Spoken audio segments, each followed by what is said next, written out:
Oke, hai Tokonot semua, selamat datang di Sinyal Ngobras edisi 15 sampai 21 Juli 2024.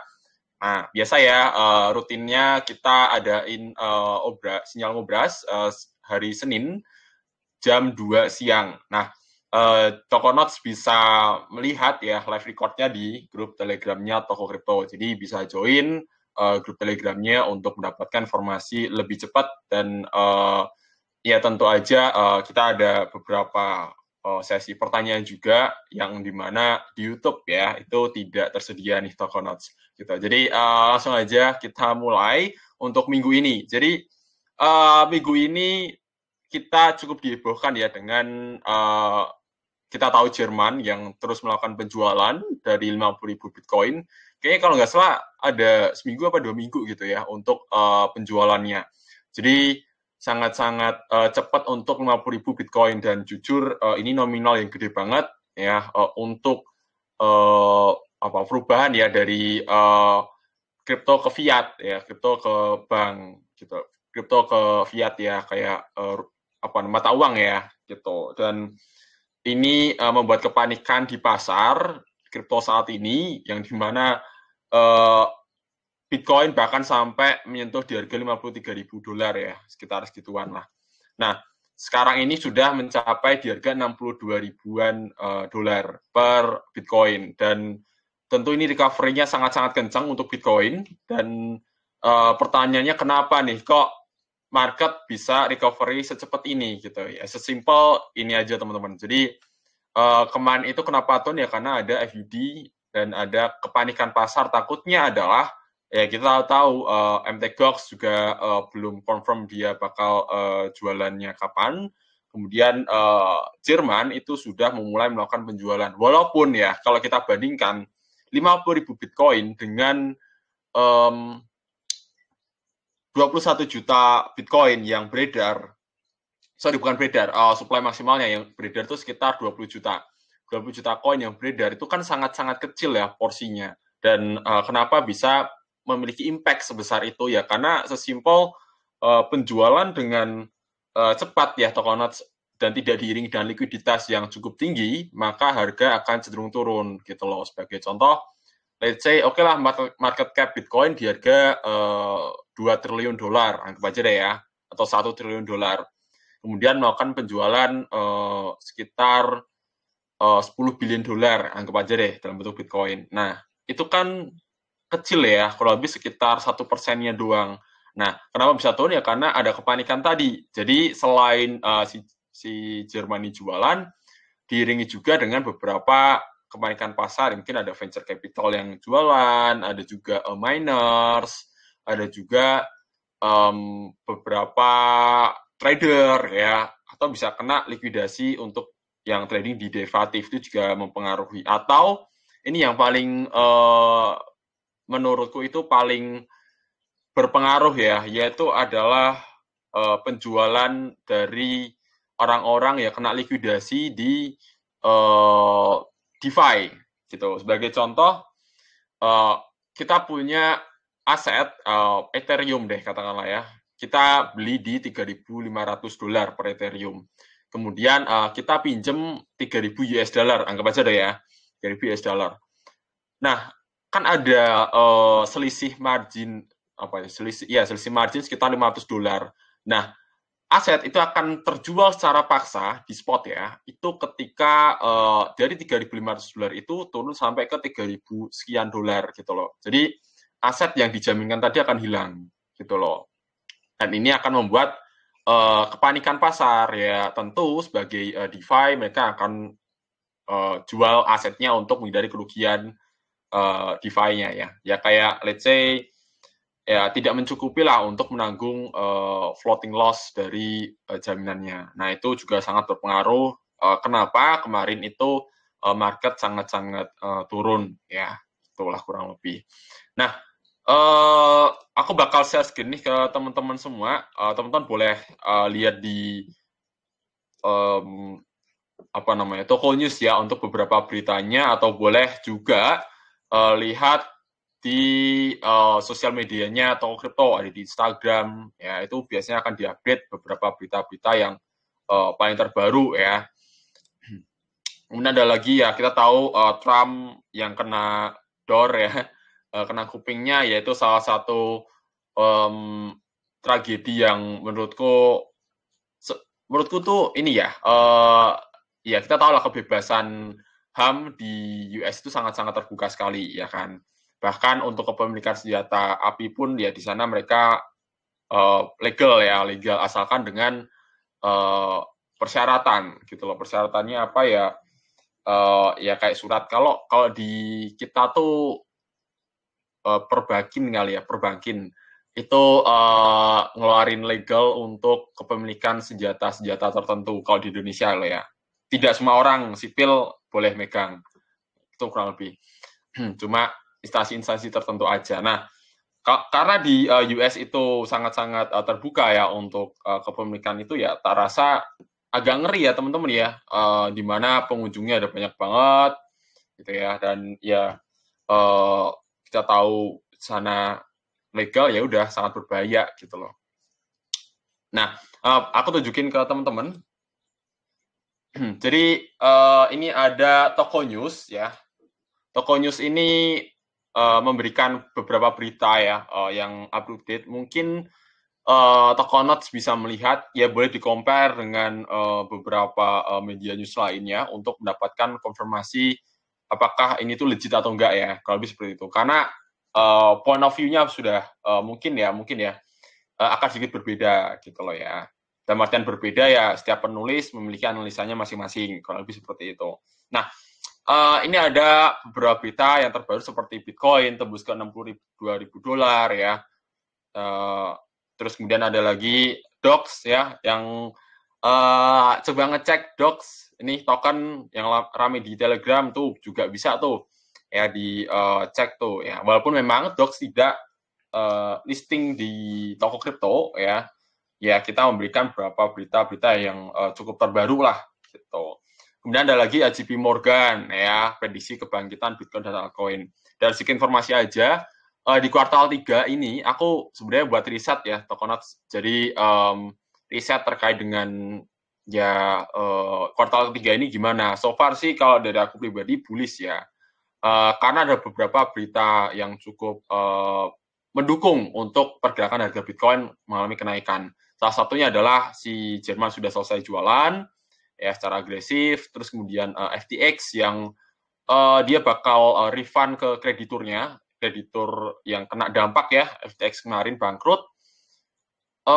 Ada lagi beberapa berita lainnya seperti inflasi di US itu sudah sangat terkendali dan orang sudah mulai istilahnya tuh mulai menabung lah ya gitu, mengurangi aktivitas ekonomi sehingga inflasi tertekan. Terus kemudian di kuartal ketiga ini kemungkinan ya masih potensi aja itu di Agustus atau September nanti itu kemungkinan suku bunga akan diturunkan ya, karena ya aku melihat ya potensi untuk suku bunga dipertahankan terlalu lama itu terlalu berisiko ya, di mana ya perekonomian akan cenderung melambat gitulah kurang lebih ya. Jadi karena perekonomian udah mulai melambat nih teman-teman, mungkin akan dipush dengan cara ya tadi suku bunga diturunkan gitu. Dan tentu suku bunga diturunkan ini juga mengurangi beban dari US akan hutang-hutang serta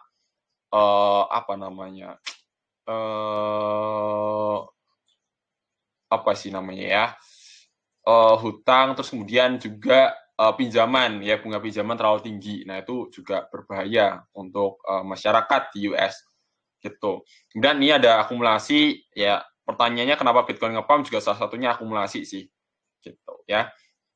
Dan kalau aku ngelihat dari kuartal ketiga posisi Bitcoin lah ya, kalau posisi Bitcoin itu menurutku cukup oke sih menurutku lah ya, tapi berbeda dengan altcoin. Kalau altcoin kita masih wait and see, tapi kalau mau nyicil-nyicil boleh ya. Kalau aku pribadi loh, ini asumsi pribadi aja, karena harganya udah terkoreksi 60-70% dari 3 bulan lalu gitu. Dan so far ya ini good opportunity gitu ya. Ya mungkin kita susah juga untuk menentukan berapa target kenaikan untuk altcoin-nya. Tapi seenggaknya ya Tokonauts, teman-teman bisa averaging down untuk harganya dan teman-teman bisa exit sepenuhnya kalau memang sudah menuju ke harga yang averaging down-nya gitu. Kalau memang fokusnya adalah keluar dengan posisi tanpa rugi. Kalau mau DCA terus untuk jangka panjang mungkin ya perlu diketahui juga beberapa potensi-potensi unlock token. Nah, itu sangat berpengaruh, yaitu dicek aja kira-kira inflasi tahun ini, inflasi tokennya loh ya, dilusi tokennya itu berapa persen per tahun gitu. Nah, itu aja sih paling sih untuk beberapa beritanya. Kita langsung ke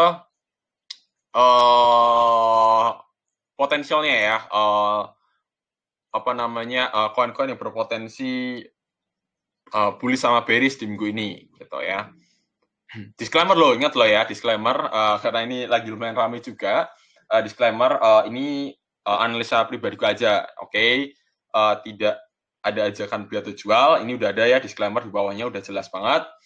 Jadi bukan saran keuangan juga sih. Gitu. Nah, kita ke last topic watchlist-nya minggu kemarin yaitu ada CRO, WIF, Manta, People, dan IO. Nah, kurang lebih ya seperti ini sih ya actual profit-nya. Enggak apa namanya, enggak nutup mata lah ya teman-teman ya bahwa market di minggu ini itu memang sangat-sangat bullish ya, hijau semua kecuali beta kalau nggak salah sih, token beta finance itu. Nah, ada CRO, WIF, Manta, People, dan IO ini token bisa lihat rata-rata kenaikannya bahkan mencapai target ya, melebihi target juga. Dimana reasonnya untuk harga saat ini tuh contoh Manta deh ya, targetnya di 7,81, sekarang sudah sampai 0,8785. Walaupun memang ya sebelum crash itu kan di angka 1,5 dolar kan, ya masih setengah jalan lah. Tapi ya masih ada potensi gitu. Nah, kita ke last bad weekly watchlist-nya minggu kemarin, yaitu ada CK, Matic, BAT, Jupiter, dan Doge. Nah, ini bisa lihat ya, Tokonauts actual loss-nya plus semua ya, plus semua. Ya memang tidak menutup mata, market memang lagi bullish banget di minggu ini. Rebound-nya kenceng banget gitu. Oke, kita ke topik basisnya minggu ini, yaitu ada BTC, ada Akro, Ethereum, Render, dan Saga. BTC ini ya kita tahu ya, trennya sedang diakumulasi dan lagi kenceng-kencengnya rebound mungkin ya. Sekarang ini BTC kalau aku lihat sih di atas 60.000 dolar lah ya, itu bisa lah dipertahankan oleh BTC sekarang ini gitu loh. Tergantung kalau ada FUD lagi sih gitu. Kemudian ada lagi Akro yang potensial plusnya 12,92%. Akro ini apa namanya, koin yang kapitalisasi pasarnya tuh cukup kecil ya, jadi agak hati-hati aja, adjust stop loss dan TP-nya bebas aja lah. Kemudian ada lagi Ethereum, ya Ethereum nih kita tahu targetnya paling di 3.500 dolar. Memang pergerakan harga Ethereum tuh naik turunnya tuh ya range-nya di situ-situ aja teman-teman ya, di 3.200 sampai 3.500 gitu, itu untuk Ethereum. Kemudian ada lagi Render 9,09% untuk Render ya. Bisa dilihat ada juga Saga. Saga ini koin layer 1 ya untuk gaming gitu. Nah, ini ada bad weekly watchlist-nya minggu ini, yaitu ada CK, Matic, BAT, Jupiter, dan Doge ya. Ini masih potensial turun ya, teman-teman bisa lihat. Oh wait, gitu ya. Ya itulah kurang lebih yang turun nih. Kita langsung ke apa namanya, teknikalnya. Kita ke BTC dulu. Oke, jadi kalau kita lihat dari BTC ya, Tokonauts, jadi BTC ini berpotensi untuk naik ya. Trennya sangat-sangat bullish, volumenya juga cukup oke untuk BTC. So far di sini ada area apa namanya, konsolidasi lah ya di sini tuh. Jadi kalau dia breakout dari sini ya it's good news for us gitu. Bagus buat kita, di mana dia paling bisa mempertahankan di atas 60, paling enggak ya ke 67.000 dolar paling enggak, atau ke 65.000 dolar terlebih dahulu untuk target Bitcoin-nya gitu. Tapi selama 4 jam ini naiknya 3% sih. Ini gila ya. Ini apa namanya? Reboundnya tuh kenceng lah. Bisa katakan Bitcoin itu reboundnya kenceng sekarang ini. Kemudian ada lagi Akro. Nah, Akro ini juga sama karena di sini ada area apa namanya? Konsolidasi juga ya. Tren juga nih di sini nih. Nah, untuk Akro paling enggak dia bisa sampai ke 0,06373 karena di area ini tuh area sideways resisten yang susah ketembus ya. Ada 1, 2, 3, 4 ya. Jadi ini adalah level kunci untuk Akro. Apakah dia lanjut bullish atau enggak ya. Tapi so far sih kalau aku lihat dari chartnya ya ngeri-ngeri sedap lah untuk Akro, tapi potensialnya gede banget. Kemudian ada lagi Ethereum. Nah, Ethereum ini juga dia menurutku loh ya, bullish menurutku nih. Karena kenapa? Ya karena di sini ada area tren pembalikan arahnya kan ya, reboundnya di sini. Dia di sini ada area konfirmasi lanjutan tren bearish. Jadi kalau aku lihat ya dari sisi ini, ya ini adalah level kunci untuk sementara waktu ini gitu loh. Ya, kalau kita lihat di kemarin Juni sama awal Juli. Nah, ini kenceng banget so far, paling trennya sampai ke $3.500 gitu. Kemudian ada lagi RNDR. Nah ya, sedikit informasi aja mungkin ini belum kena ya, dan Tokonots kalau emang ya aku lihat sih Ethereum kan lumayan bagus lah ya. Kalau aku lihat targetnya sih cukup make sense, dan kalau emang Tokonots masih nge-hold atau baru beli gitu ya, ini ada potensi sekitar 4%-an. Lumayan ya untuk Ethereum. Kemudian wait. Ada render ini juga hampir kena TP sih. Cuma tadi itu hampir ini ya teman-teman ya, hampir masuk ke entry. Jadi kalau dilihat render juga sangat-sangat bullish, tren reboundnya juga lumayan kenceng, tapi hati-hati aja di level kunci $6,92 di area ini nih. Ya, area ini tuh level kuncinya di sini nih. Jadi hati-hati aja kalau di area ini mungkin bisa taking profit sedikit ya, sedikit aja. Kemudian takutnya adalah dia turun. Ya ini TP1 lah anggap aja gitu. TP1, TP2 di area ini, TP3 di sini nih di 7,88 gitu.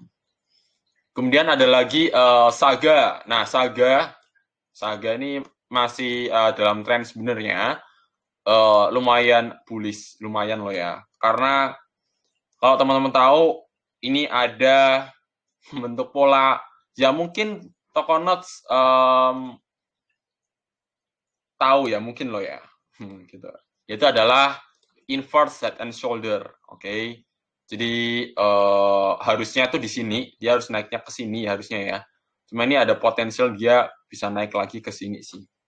Ini udah kena sih, hampir kena ya sebenarnya ya. Nah, ini kalau aku lihat ya, ini trennya nih. Trennya tuh enak banget ini sebenarnya untuk Saga. Ya, dia ke 1,8 sini tuh wah enak banget ini nih. Ini kalau emang kena di situ di 1,8, ini mungkin agak jauh ya teman-teman ya. Mungkin bisa sebulan 2 bulan kenanya. Di area ini mungkin 37%. Cukup oke lah. Gitu. Itu Saga. Jadi itulah kelima koin berpotensi bullish. Disclaimer, ingat loh ya disclaimer. Ini analisa pribadiku aja, bukan ajakan beli atau jual. Oke. Kemudian kita langsung ke yang bearish ya. Kemudian ini ada ZK. ZK ini potensial untuk bearish. Sebenarnya tidak bearish yang turun dalam tuh enggak teman-teman ya. Tapi lebih ke bearish dia bakal retest supportnya. Kurang lebih seperti itu. Retest support di $2,645. Nih ada area sebelumnya tuh ada area konsolidasinya di sini ya. Agak gede juga sih sebenarnya sih spreadnya. Tapi ya nggak apa-apa. Kita masih wait and see untuk MKR. Kalau teman-teman punya pantauan ya atau watchlist koin MKR mungkin ya area 2,645 jadi area yang cukup bagus. Mungkin lo kalau punya watchlist MKR. Kemudian ada lagi AAVI. Nah, AAVI ini, nah ini dia AAVI. AAVI ini hijaunya agak kurang sehat ya teman-teman ya, jujur ya. AAVI ini tuh diakumulasi beneran teman-teman. Itu diakumulasi yang bener-bener kayak ada liquidity di order book itu dimakan. Ini ciri-cirinya kayak gitu. Contoh, aku punya uang 10 juta dolar ya, anggap aja ya. Aku nggak mungkin melakukan pembelian token atau koin apapun langsung 10 juta dolar. Nah, biasanya dia akan entry secara pelan-lahan. Nah, entry secara pelan-lahan ini ngelihat dari order book, ya, tidak pakai market order ya. Order booknya ada berapa, itu yang dimakan gitu loh. Nah, ciri-cirinya tuh sama, berarti ini tuh lagi diakumulasi untuk AAVI sebenarnya. Cuma aku masih kayak, aduh ini takutnya dia kan udah mulai beli dari sini nih, ya mulai beli dari sini. Aku nggak tahu siapa yang akumulasi. Kalau akumulasi yang sehat ya teman-teman ya, sehat itu mungkin jadi kayak gini nih, sehat atau enggak kayak gini, ya kayak gini itu dalam artian iya ada merah nih, merah. Nah dia terus akumulasi pelan-pelan merah. Berarti kan emang ada yang jualan tuh. Dibiarin lah sama orang yang mau akumulasi buat beli dari harga bawah. Nah pertanyaan ini tuh gila ya hijau-hijau terus gitu untuk AFI dan ya dia bisa bullish. Tapi kalau aku ngelihat paling enggak secara teknikal dia ke 96 dolar terlebih dahulu. Itu untuk AFI. Dan ada lagi DAR, Mass of Dollarnia. Ini juga sedikit aneh ya jujur DAR ini karena ya sehari naiknya luar biasa tinggi, volumenya juga tinggi banget. Mungkin ini ada market maker yang masuk, mungkin loh ya. Atau juga emang ada orang yang dengan sengaja untuk ya mainin lah ya kurang lebih dari ini gitu. Kemudian ada lagi Sui. Nah, Sui ini berpotensi turun juga kalau aku lihat ya. Karena di sini ada area resisten untuk Sui. Tak rasa sih masih potensial lah untuk turun gitu, untuk Sui. Dan ada lagi FTM. Nah, FTM ini tau lah bentuk chart pattern-nya apa namanya? Scanning apa descending aku lupa sih gitu ya, mirip-mirip dengan bearish flag lah ya. Trennya ini dia sebenarnya masih dalam kondisi yang bearish sebenarnya untuk FTM. Pertanyaannya apakah sekarang itu momen yang tepat untuk melakukan pembelian FTM? Kurang ya, kalau dari sisi teknikal tuh ini kurang. Dan ini ada area resistannya teman-teman itu istilahnya gambling di area resisten ini gitu loh. Cuma kalau dia hijau paling nggak closing di 0,51 0,52 dolar, oke lah itu masih cukup oke ya untuk mulai akumulasi ini gitu. Itu untuk Phantom. Ya udah itu aja sih kelima coin yang berpotensi bearish di minggu ini dan harapannya Tokonot selalu gunakan dana dingin ya, jangan gunakan dana panas gitu. Oke, paling itu aja sih. Ya, sampai jumpa di next sinyal ngebras edisi selanjutnya ya guys ya. Bye bye.